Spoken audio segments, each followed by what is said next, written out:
在这两双鞋之间只有差异，没有差距。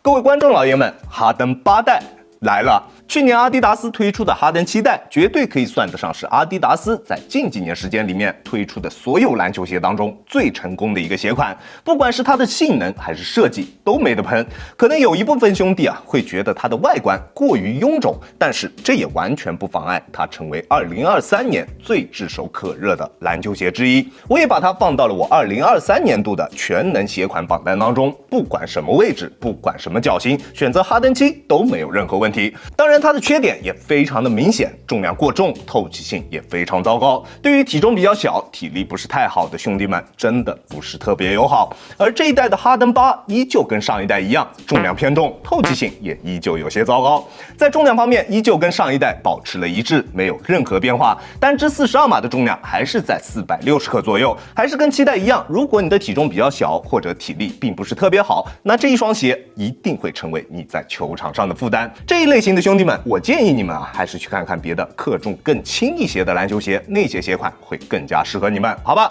当然，对于在座各位猛男们来说这小小的哈登8说穿也就穿了，轻松拿捏。它的重量分布比较均匀，穿在脚上的体感重量远没有它数值方面来的那么的夸张。在透气性方面，相比于7代，它确实会有些许的提升，但是在夏天穿依旧非常闷脚，它还是会更加适合在秋冬季节去进行穿着。在意透气性的兄弟们必须要注意一下。至于它的脚型适配，依旧延续了7代的优良传统，适配性特别广，而且这一次的8代会比7代更宽一点，只要不是太窄的脚型都可以选择它。在尺码的选择方面，我平时耐克穿42.5，李宁穿42，这一双鞋我选择42码还是比较合适的，你可以适当参考一下。由于它的楦型有着些许的加宽，在锁定方面，我觉得8代会比7代要稍微差一些。我正常偏窄的脚型，在穿薄袜子穿这一双鞋的时候能明显感觉到双脚在鞋内会有非常明显的多余空间，一定要穿稍微厚一点的袜子，它的包裹和锁定才会有比较好的表现。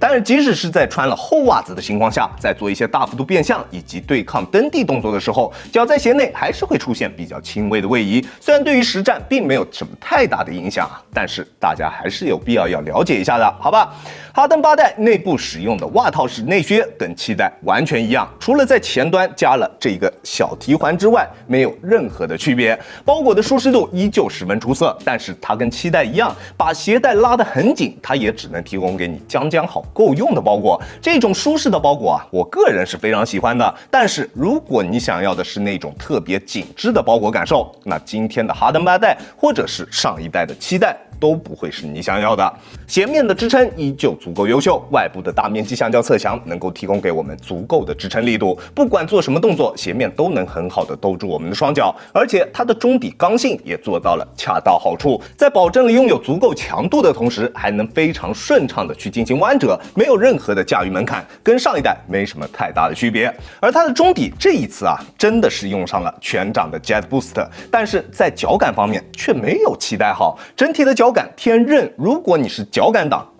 ，7代会更加适合你。哈登8的重心控制的比较低，还是比较贴地的，不管是场地感还是反应性，它的表现都非常棒。在发力突破的过程中，脚底下的感觉非常直接，但是由于前掌从 Light Strike 换成了 Boost， 缓震材料的寿命相对来说会更长一些，因此也不会像7代一样有那种穿2次之后前掌就会越来越贴地的这一种情况。当然也同样不会出现跟7代一样穿着前后落差就慢慢变大的这一种情况。它的龙骨落差控制的还是比较合适的，上脚之后并不会有什么前低后高或者前高后低的感觉。足中部的硬质 TPU 也很好的提升了球鞋的中底过渡，在蓄力起跳和跑动的时候，中底的过渡都非常丝滑。但是跟上一代存在着同样的一个问题，就是它的滚动感略微有点弱，上脚之后并没有那种想去跑想去跳的冲动，整个人会瞬间进入贤者模式，无欲无求。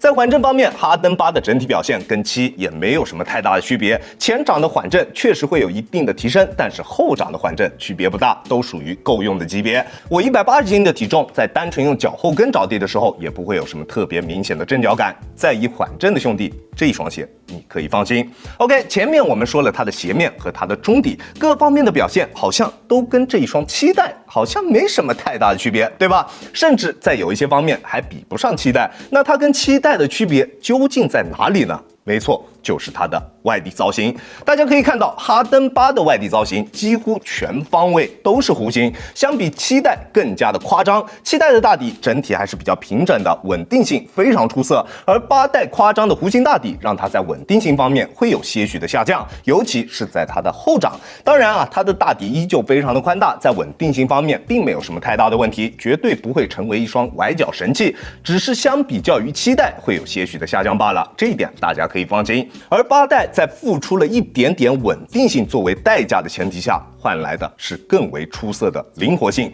不管往哪个方向去进行弯折、去移动，它的外底过渡都非常流畅，非常适合喜欢变向的兄弟去进行选择。而且它的抓地也足够出色，吸挥控制也非常棒。我最近穿这一双鞋在室内场地上面打球，没有用手擦过一次鞋底。大家可以看到，它的鞋底依旧非常的干净，没有太多的灰尘吸附在上面，抓地非常的可靠，吸挥表现非常棒。但是外侧的实色橡胶啊，硬度明显偏软，依旧只适合用在室内的木地板上面，这一点大家还是要注意一下的。哈登8和哈登7两双鞋都是非常不错的实战好鞋，我觉得在这两双鞋之间没有什么孰优孰劣，哈登7会比8代更加的全面，不管什么位置，不管什么打法的兄弟都可以去选择它。我在之前哈登7的测评当中也说了，它是一双顶级的团队鞋款，但是并不是一双顶级的外线鞋，而这一双哈登8它会更有针对性，它夸张的弧形大底会更加适合变向比较多的外线球员去进行选择，它的倾向性非常明显，这就是一双外线鞋款，一双顶级的外线鞋款。